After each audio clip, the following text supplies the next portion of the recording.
Le mercredi 28 juin 2017, lors d'une conférence de presse, le secrétaire général de l'OTAN, Jens Stoltenberg, a déclaré que les dépenses pour la sécurité de l'alliance de l'OTAN augmenteraient de 4,3% en 2017. Cela représente la plus grande augmentation depuis 2014. Jens Stoltenberg a ajouté que les troupes de combat multinationales de l'OTAN dans les pays baltes et en Pologne, à la frontière de la Russie, sont maintenant complètement opérationnelles. Selon Jens Stoltenberg, l'OTAN serait unie face à une agression possible de la Russie. Le spécialiste de l'étude de la guerre, Jan Åberg, directeur de la Fondation transnationale pour la paix et recherche future, envisage d'un œil critique l'augmentation des dépenses d'armement. Dans une interview avec la chaîne internationale RT, Jan Åberg répond à la question « Pourquoi l'OTAN voit-elle la nécessité d'augmenter ses dépenses ?» Il se pose également la question de savoir si des nouvelles menaces pour l'Alliance se seraient multipliées l'an passé. Il n'y a absolument aucune menace qui légitimerait une telle augmentation de dépenses. L'OTAN, avec ses 29 pays membres, dépense pour des affaires militaires 12 fois plus que la Russie.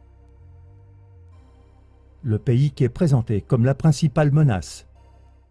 Le chercheur sur la paix Jan Åberg continue en expliquant qu'il serait déraisonnable de demander aux contribuables de payer encore plus de milliards de dollars pour le budget de l'OTAN parce qu'ils recevraient en contrepartie toujours moins de paix, de sécurité et de stabilité. Selon lui, l'OTAN a fait un mauvais travail pendant ces 68 dernières années et elle n'a pas apporté la paix dans le monde. Mike Rady, co-rédacteur britannique de BS News, un portail d'information qui se définit lui-même comme une contrevoix des informations du mainstream, ajoute dans une interview avec RT « Je pense qu'au cours de ces 25 dernières années, l'OTAN a constamment essayé de légitimer son existence, ce qui n'aurait jamais dû arriver, car après la fin de la guerre froide, il fallait dissoudre l'OTAN. Mais elle est toujours en action en Libye, en Afghanistan et jusqu'à présent en Syrie. Je pense que l'installation des troupes le long de la frontière russe est extrêmement dangereuse et vraiment provocatrice. Et cela, pas seulement pour la Russie. La Chine est également entourée dans une large mesure par des troupes, des bases et des porte-avions américains.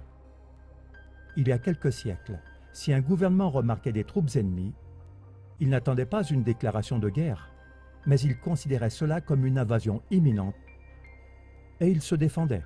C'est pour cela qu'on peut dire à présent que, étonnamment, la Russie et la Chine font preuve de retenue vis-à-vis de l'Occident et des pays de l'OTAN. L'OTAN fait partie de l'empire global des États-Unis.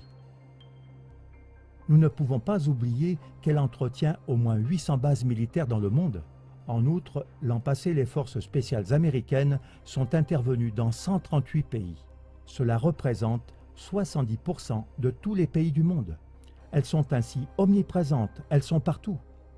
À présent, il y a très peu de pays qui n'ont pas de base militaire américaine sur leur territoire. Ces unités spéciales séjournent dans certains pays pour l'entraînement. Elles sont là uniquement pour former les troupes du pays. Tout cela a à voir avec la sécurisation des intérêts de certaines grandes entreprises. Elles ne sont pas là-bas pour sauver des gens ou pour les aider. Elles sont là-bas pour protéger des intérêts des grandes entreprises où qu'elles se trouvent.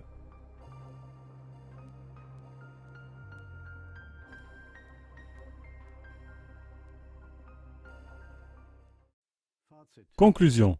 Selon la recherche de Mike Rady, l'OTAN n'est pas un garant pour la paix, mais un agent d'exécution de l'Empire américain pour faire aboutir les intérêts de ces grandes entreprises.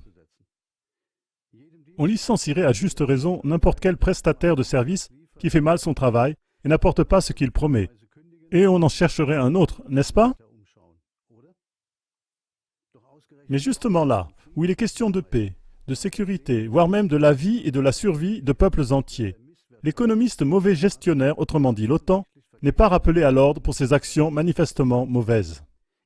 N'est-ce pas irresponsable de la part de la politique et par-dessus tout très dangereux de confier encore plus d'argent à l'OTAN qui n'a pas créé un monde paisible en l'espace de 68 ans, parce qu'elle sert manifestement les intérêts américains? Et n'est-ce pas le moment pour les peuples qui unanimement ne veulent pas de guerre, d'exiger plus de responsabilité de la part de la politique?